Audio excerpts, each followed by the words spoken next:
जी, अस्सलाम वालेकुम ninth class. आज हमारा अगला जो टॉपिक है, हम मोशन के मुतल्लिक़ जो है वो चीज़ें पढ़ रहे हैं और इसमें हमारा जो नेक्स्ट टॉपिक है वो है स्पीड के बारे में। अब स्पीड क्या होता है? स्पीड होता है कि distance distance covered in unit time. Distance covered in unit time. एक वक्त में हम कितना फासला तय करते हैं तो वो क्या कहलाएगा? स्पीड कहलाएगा। ठीक है, इस यूनिट का मतलब है इकाई। इकाई वक्त में तय करदा फासला। इकाई वक्त में तय करदा फासला वो स्पीड कहलाएगा। अब स्पीड को हमने v से ज़ाहिर करना है और distance covered in unit time, time पे इसको डिवाइड कर देना। v is equal to s/t आ जाएगा। अब यहाँ से अगर हम डिस्टेंस मालूम करना चाहें तो वो भी फाइंड कर सकते हैं। तो s is equal to T, इधर डिवाइड हो रहा है, इधर जाकर ये क्या हो जाएगा? Multiply. s is equal to क्या हो जाएगा? v/t के इक्वल आ गया। अब ये फिज़िक्स का बड़ा बेसिक फार्मूला है। ठीक है, बेसिक फार्मूला ऑफ फिज़िक्स में इसको शामिल किया जाता है। यूनिट क्या बन जाएगा? डिस्टेंस है तो डिस्टेंस का यूनिट मीटर और नीचे है टाइम, टाइम का होता है सेकंड, तो स्पीड का जो यूनिट है वो मीटर पर सेकंड बन जाएगा। ठीक है, दोनों तरह लिख सकते हैं, इस तरह भी और इस तरह भी, और इसको पढ़ेंगे मीटर पर सेकंड इसको पढ़ेंगे। और स्पीड जो है वो एक स्केलर क्वांटिटी होती है। स्पीड जो है वो एक स्केलर क्वांटिटी है, इसमें सिर्फ हमें मैग्नीट्यूड की ज़रूरत होती है जबकि इसमें डायरेक्शन की ज़रूरत नहीं होती। ये एक स्केलर क्वांटिटी है। ये चार चीज़ें जो हैं अपने हर डेफिनेशन जो भी हमने पढ़नी आगे, आपने चार चीज़ें जो हैं वो लाजमी तौर पर करनी है। पहले तो उसकी डेफिनेशन आ जाएगी पहले पॉइंट पर, ठीक है। फिर दूसरे नंबर पर उसका फार्मूला आ जाएगा। तीसरे नंबर पर क्या होगा? उसका यूनिट। और फिर उसके बारे में चौथे नंबर पर ये हमने बताना है कि ये वेक्टर है या स्केलर है। अगर आपको ये क्वेश्चन आ जाए कि डिफ़ाइन स्पीड, स्पीड की डिफ़ाइन करें, तो आपने उसमें ये चार चीज़ें जो हैं वो लाजमी मेंशन करनी है। उसकी नेचर के बारे में बताना है कि स्केलर है या वेक्टर है, यूनिट बताना है, फार्मूला लिखेंगे और उसकी डेफिनेशन करेंगे। ये अब इसमें आ जाते हैं, हमारे पास एक डेफिनेशन आएगी इंस्टेंटेनियस स्पीड। ठीक है, इंस्टेंटेनियस स्पीड जो है, इंस्टेंटेनियस का लफ्ज़ी मतलब आपको पता होना चाहिए। इसका मतलब होता है लम्हा या लम्हाती। ठीक है, किसी एक ख़ास वक्त पर जो आपकी स्पीड होगी वो स्पीड इंस्टेंटेनियस स्पीड कहलाएगी। ठीक है, मिसाल के तौर पर आप बाइक पे जा रहे हैं और आप अपने स्पीडोमीटर की तरफ देखते हैं तो उस वक्त जो स्पीड, उस वक्त पर जो स्पीड ज़ाहिर हो रही होगी वो क्या कहलाएगी? इंस्टेंटेनियस स्पीड कहलाएगी। ठीक है, इंस्टेंटेनियस स्पीड किसी भी पॉइंट पर, फॉर एग्जांपल मैं आपको एक एग्जांपल देता हूँ कि आप एक ए पॉइंट पर हैं और वहाँ से आप मूव करते हुए बी पॉइंट पर चले जाते हैं। ठीक है, ए से बी तक जाने में, ए से बी तक मूव करने में आपने जो स्पीड इस्तेमाल की है उसकी एवरेज स्पीड, ठीक है, ये जो फार्मूला हम यहाँ पर इस्तेमाल करें ये भी एवरेज का है। आपकी जो और स्पीड है, एवरेज स्पीड है, फॉर एग्जांपल वो मैं कहता हूँ कि वो 60 मीटर पर सेकंड है, ए से बी तक जो आपकी एवरेज स्पीड है। अब हर जगह पर 60 नहीं आपकी स्पीड होगी। ठीक है, मसलन अब यहाँ पर होंगे तो हो सकता है कुछ और हो, रास्ते में आपको ब्रेक्स वगैरह अप्लाई करनी पड़ती हैं, रुकना पड़ता है, मोड़ काटते वक्त स्पीड जो है चेंज करनी पड़ती है। लेकिन जब आप एवरेज निकालते हैं तो एवरेज आपकी 60 मीटर पर सेकंड हो जाती है। अब मैं फ़र्ज़ करें कोई एक पॉइंट कंसीडर कर लेता हूँ, फॉर एग्जांपल ये वाला पॉइंट मैं कंसीडर कर लेता हूँ। अब मैं चाहता हूँ कि जब मैं इस पॉइंट पर, इस पॉइंट को मैं सी का नाम दे देता हूँ, जब मैं सी पॉइंट पर था तो उस वक्त मेरी स्पीड क्या थी। अब जब मैं सी पॉइंट पर हूँ तो मैं एक किस्म का मोड़ जो है वो काट रहा हूँ, तो मोड़ काटते हुए स्पीड कम होती है, हो सकता है कि उस वक्त मेरी स्पीड जो है वो 30 मीटर पर सेकेंड हो। अब सी पॉइंट पर को मखसूस करके जब मैं यहाँ पर स्पीड अपनी मालूम करूँगा तो वो स्पीड क्या कहलाएगी? इंस्टेंटेनियस स्पीड कहलाएगी। ठीक है, उस स्पीड को हमने क्या नाम देना है? Instantaneous speed. जब भी आप इंस्टेंटेनियस वैल्यू निकालते हैं तो आप जो बटे वाली वैल्यू होती है इसको शॉर्ट करते जाते हैं। जैसे यहाँ पे टाइम है तो आपका ए से बी तक जाने में जितना टाइम लगा आप उसको क्या करते जाएंगे? शॉर्ट करते जाएंगे और इतना शॉर्ट कर देंगे कि टाइम जो है वो अप्रोच करेगा ज़ीरो को। ठीक है, यहाँ तक आप उसको शॉर्ट कर सकते हैं। और जिस पॉइंट पर आपने निकालना है वहाँ का टाइम नोट करें, वहाँ का डिस्टेंस नोट करें, तो आप वहाँ से इंस्टेंटेनियस स्पीड जो है वो निकाल सकते हैं। ठीक है, तो पूरी मोशन के दौरान ए से बी तक पहुँचने में आपकी एवरेज स्पीड ये थी, और ए से बी के रास्ते के दरमियान किसी एक पॉइंट पर जब आप स्पीड फाइंड करेंगे तो वो क्या कहलाएगी, इंस्टेंटेनियस स्पीड कहलाएगी। ठीक है, नेक्स्ट जो हमारा टॉपिक आ जाता है वो है वेलोसिटी।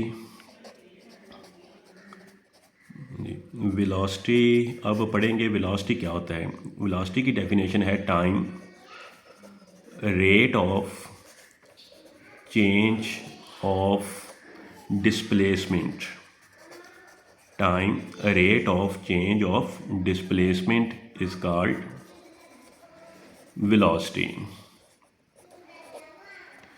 ठीक है, डिस्प्लेसमेंट में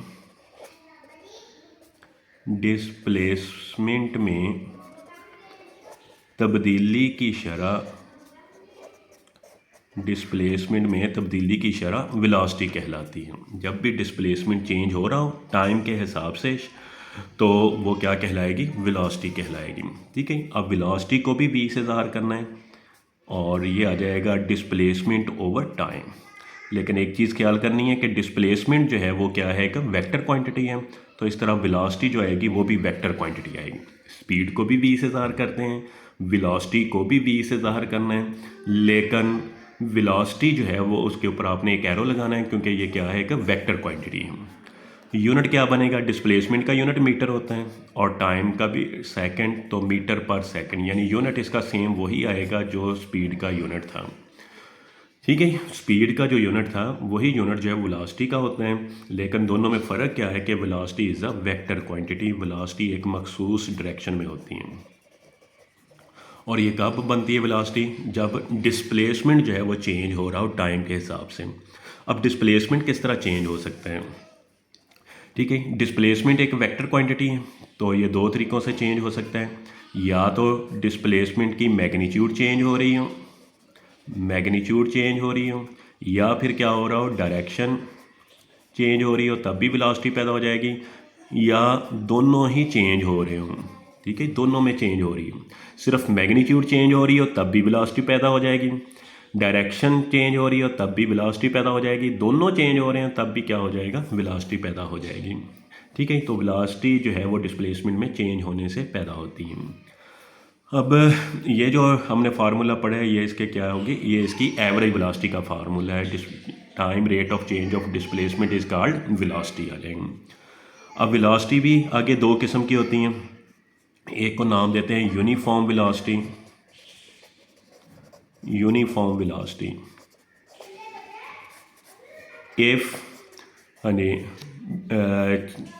if there is no change, if there is no change in direction